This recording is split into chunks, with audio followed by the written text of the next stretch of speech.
You want to jump into a story? Yeah. All right. What's our story going to be about? Haunted dog food.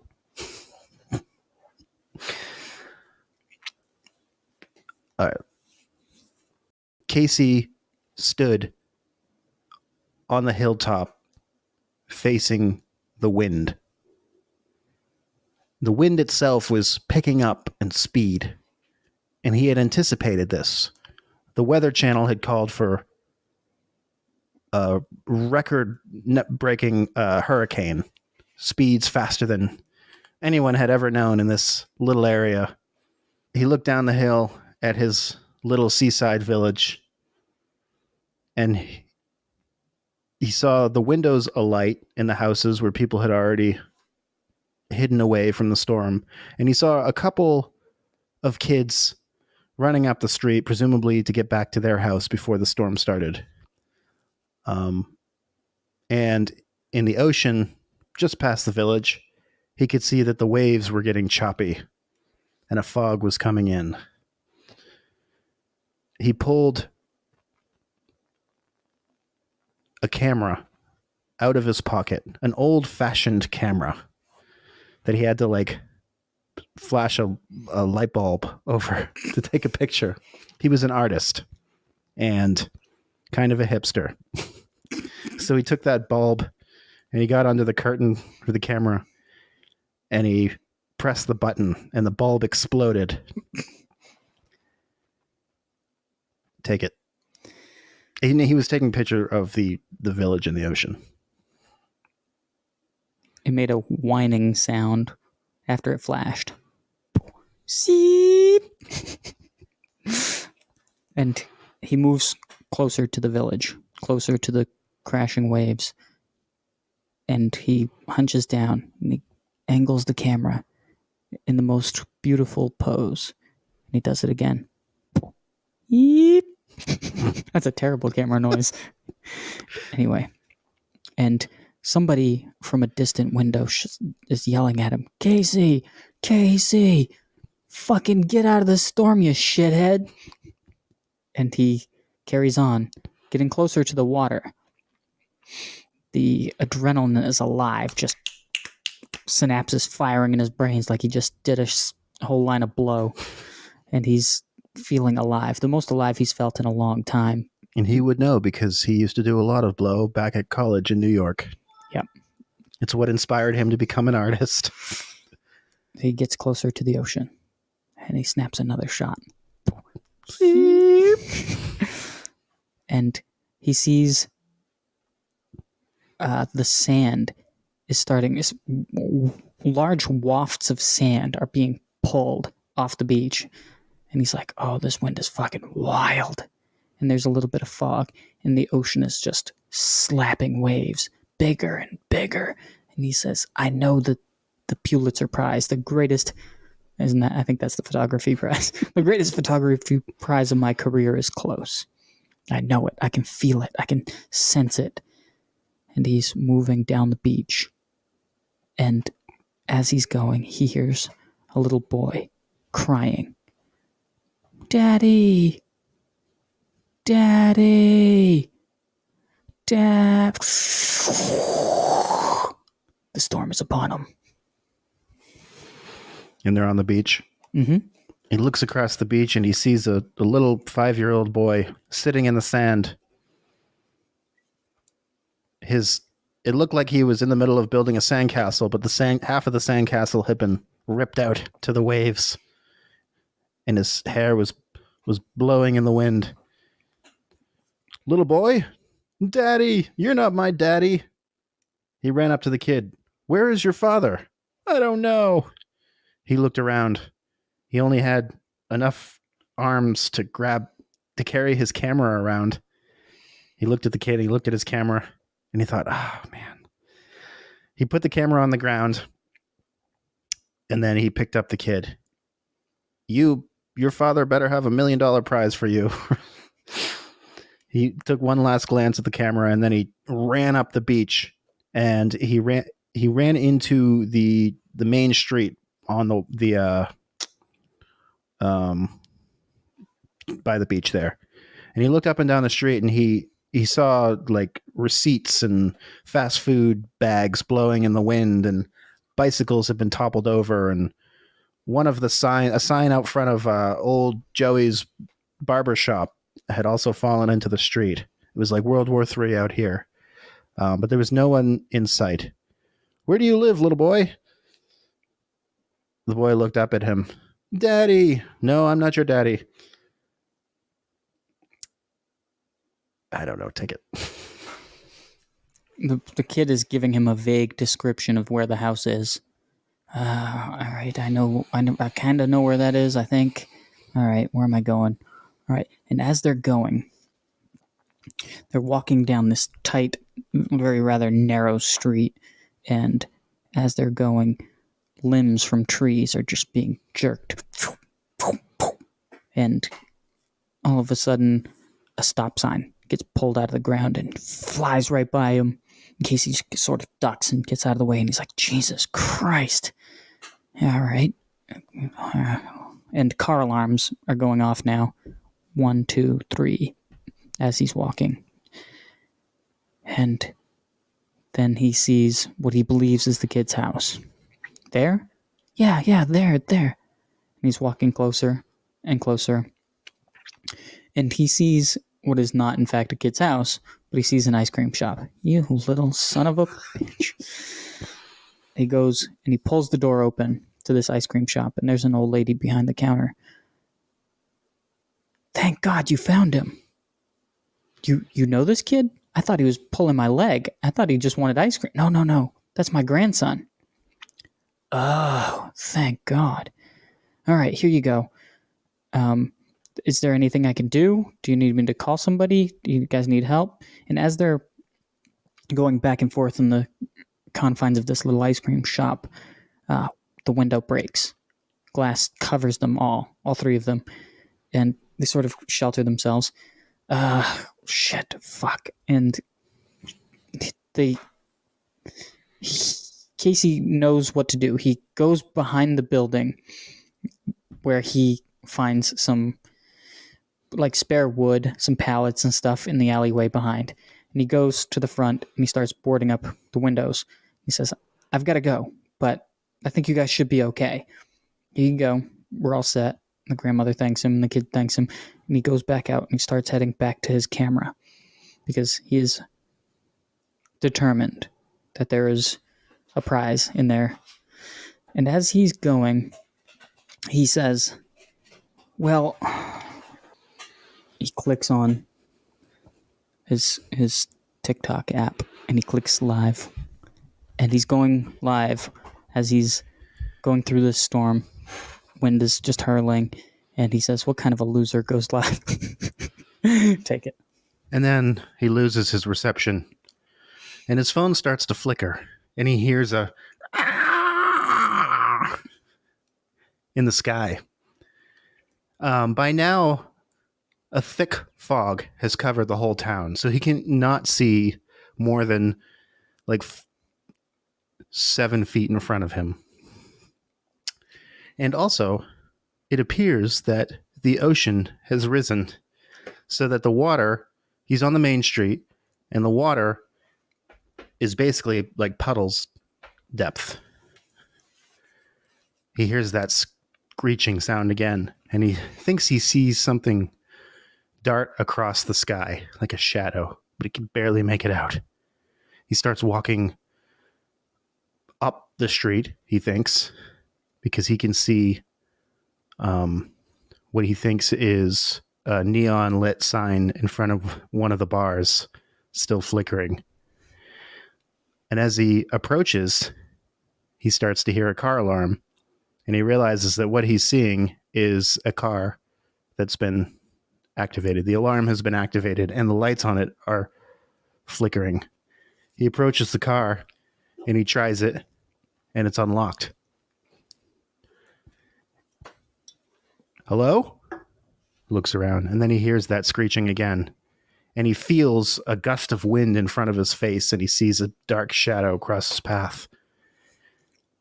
And when he turns away from the car, he's face to face with a creature.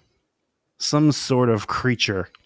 and he can see that this creature has a large wingspan, just scowling and drooling. It lunges for him, but he darts to the side, and the creature ends up crashing into the car. But the creature is so strong that he moves the car halfway across the street with the crash. Now the creature's sort of stuck in the car, side of the car, trying to get himself out of it. So using this to buy him some time, Casey books it. He runs, and now he does see the flickering neon lanky sign at the bar. And the doors open, and he goes in. Take it. You guys are never going to believe this, he says to the patrons who are all gathered around a jukebox singing Kenny Chesney songs. They all look at him as if he's just interrupted the greatest night of their lives. Everyone is hammered, just fucking falling down drunk. What are you talking about? Yeah, I'm not missing anything, you son of a bitch. And he points to the window. He's like, there is a monster out there. And then some smartass points to his crotch and says, there's a monster in here.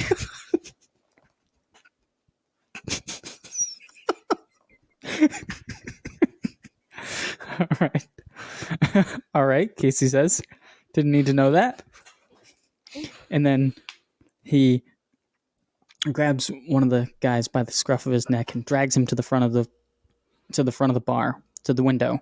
And he points out into the darkness where they can see nothing for a few seconds, but they can hear it. It's sort of groaning and growling, and then they see a clawed hand just land on top of a car.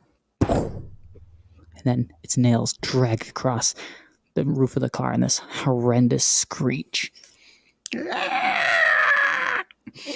And then it comes into full view.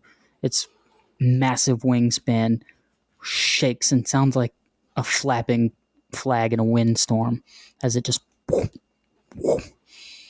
And then it steps on top of the car, crunching its roof. And it lets out another terrible screech that just the vibration from its screech breaks the glass in front of them. Casey remembers his camera. God damn it, I still need that camera. It's worth a lot of money. I got to get back to the university. They're loaning it out to me. Does anyone want to come with me? To get what? A stupid camera? One of the guys, the guy who made the obscene joke earlier said, it's not a stupid camera. It's a piece of art, and I'm making art with it because I'm an artist. Oh, one of them, I see. He looks around and tries to get a laugh out of all of his friends, but having just witnessed this monster through the window, everybody else in the bar is like shitting their pants. All right. Give me another drink. The bartender is just like cowering behind the bar. He's not even having any of this. He's done for the night. So he waits a second, this guy, and then he goes over and he just reaches across the bar and he grabs a bottle of whiskey and he says, all right, let's go. So the creature seemingly has flown away for now. So they open the door slowly and they look as far as they can in either direction. And then they stay against the building, crouching and going up the street. Right. So the beach is just around the corner up here, this man says. Yeah. And what's your name, by the way? I'm Casey. Oh, I'm Brad. So they turn a corner and sure enough, there's the beach, or what he can see of the beach, and he can hear the waves. They move through the water, which is like up to their ankles now. So they kind of are wading through the water. They make their way onto the beach, which feels unsettling because the water is so high at the beach that it's almost like it feels like they could be stuck. Like if you've ever gone... Oh, you got heart. Is that what that sound has been? Who's hearting us? Don't know. Anyway, if you've ever been clamming Have you ever been climbing? No. Oh, it's the most claustrophobic, uncomfortable feeling because like you got to go out during low tide and you're out there in the, I guess is the marsh the term, and it's like your feet sink in. It's like sticky. So you feel like you got to race the tide because when the tide comes back in and you cannot run away from it. So that's the feeling that I'm trying to convey here. He sees the camera, which is miraculously still standing. He starts to go towards the camera, and then he turns around and sees that Brad has stopped to take a swig from the whiskey bottle. Come on, Brad. And he realizes he doesn't really need Brad. So he starts sloshing through the water. And just as he is about to reach the camera, he hears that screeching again. Take it. Look out! Brad screams. He slugs down another drink of whiskey, and he points to the monstrous creature that's approaching. Oh, great. Big help, Brad. Thanks. He fucking grabs the camera and he starts running. He's trying to outrun the beast, but it's coming, and he can hear it and feel its footsteps vibrating behind him. It is not taking flight yet. It's running, and Casey thinks it's running because it knows it can catch him. He's running. He's trying, and as he's passing Brad sort of looks over his shoulder, hits another slosh of the sauce, and starts running with him. Let's go! The two of them are sprinting down the beach, looking over their shoulders, and then Casey says, "Quick, over there, behind those rocks," as if they could hide from the monster. And both of them dive behind the rock. He's got the camera, right? Yeah. Okay. Both of them dive behind a bunch of rocks. And Casey leans up, sets the camera down on top of the rock, and takes the picture. And the flash goes off, and it scares the monster. But he's gotten a picture. He knows it's a good one. Oh, man. She's going to be a beauty, he thinks. And as the monstrous creature is spooked, its wings have gone up, its hackles are on end, and it's trembling, and it's making weird creature screechy noises. And what Clarence didn't tell you is that when the camera made its beep noise, the monster screeched with it, as if it thought that it was a potential mating partner.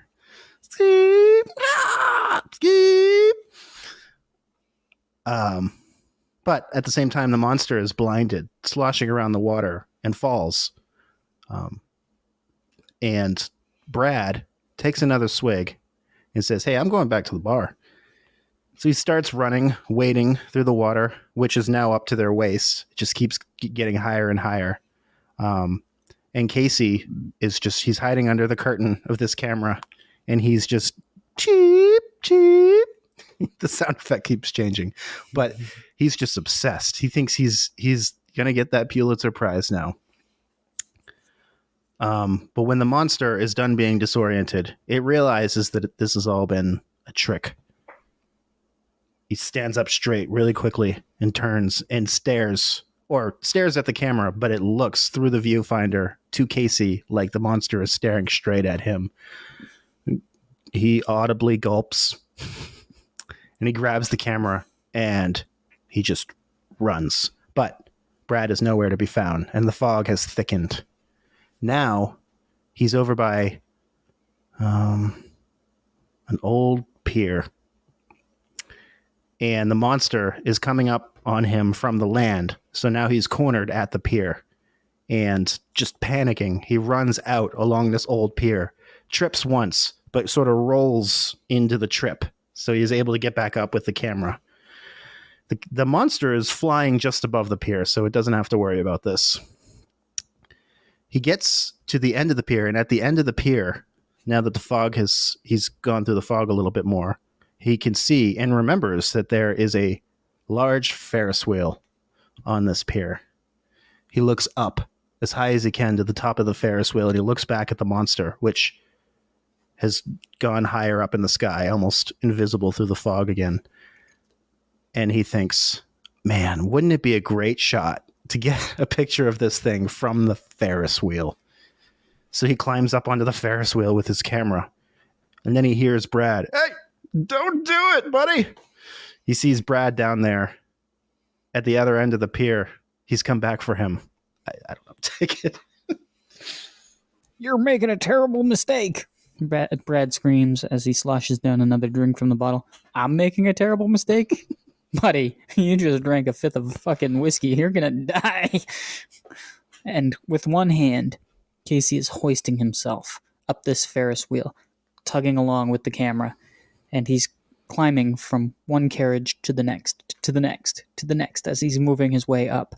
And meanwhile, the creature is flapping its wings and descending, coming down, and it swoops down on Brad, who suddenly ducks, and the monster misses Brad by inches. And as it's swooping past Brad, he chucks the bottle at it, and it hits it right in the head and disorients it a little bit, so it falls. It's no longer flying. It's now on the ground, and it's making some horrendous noises. And Casey's standing on top of one of the carriages on the carousel, on the that thing, Ferris wheel, and he calls after it, hey, you! And the monster looks up, and it sees him, and then it jumps, and it expands its wings, and it's coming from low, doing this beautiful ascension like a predator bird. And as it's coming up, he raises the camera. And the thing is, since the whiskey bottle was shattered on him, what remained of the whiskey went on to this creature. And so when this creature flew at Casey, who's standing at the top of this Ferris wheel, and Casey's so in the moment taking this picture, doesn't connect the alcohol with the explosions happening from the light on his camera. And just as the monster flies into him, he takes the picture and the light explodes, igniting the alcohol. And both of them fall off of the Ferris wheel into the water in a ball of flame that's immediately extinguished when it hits the water, leaving only Brad bewildered. Cut to later on in Hollywood. And you're sure that's how it happened? And you're sure that's how it happened? Vincent Terrence Tito took a puff from his cigar and took a sip of vodka and leaned back in his chair. He was like 10 times the weight he was when he was filming his last great Western movie, so that the chair creaked. Brad looked around. He was sitting in Vincent Terrence Tito's office, and he was pitching him an idea for a movie. That's exactly how it happened. All right. And I get free whiskey for the rest of my life, right? That's the deal. Yeah, sure thing. Can you see this man out? The end.